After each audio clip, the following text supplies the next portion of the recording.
焼きいただきます。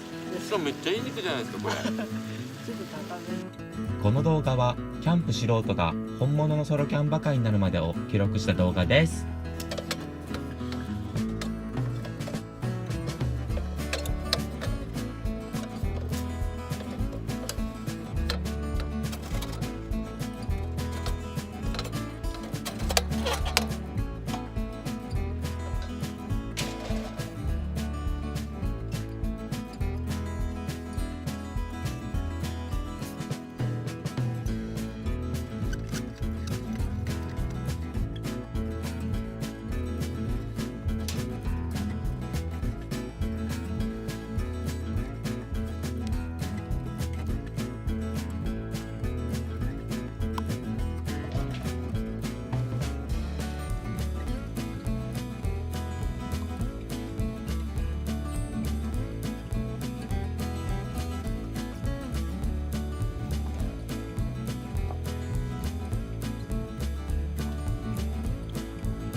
ただきますじゃあ。ご一緒です。よろしくお願いします。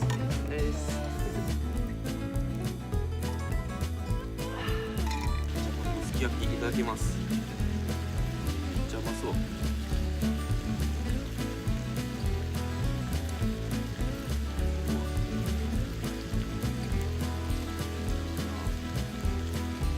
バーベキュー好き。いただきます。うまい。本当ですしかもめっちゃいい肉じゃないですかこれ。ちょっと高めにしています。ですよねこれ。うまっ。やばっ。ちょっと差しがちょっと入ってたんで。うまっ。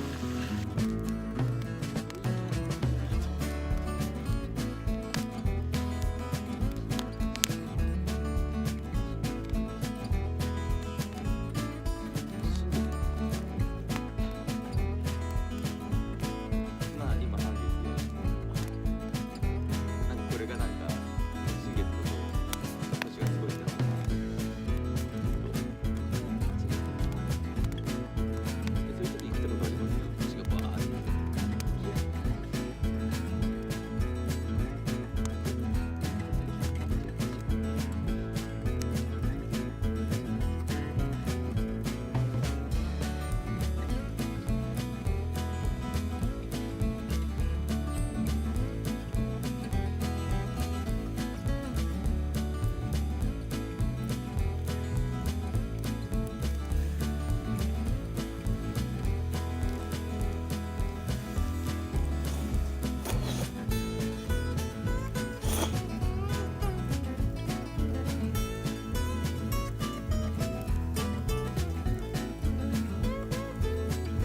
いやとりあえずスキャン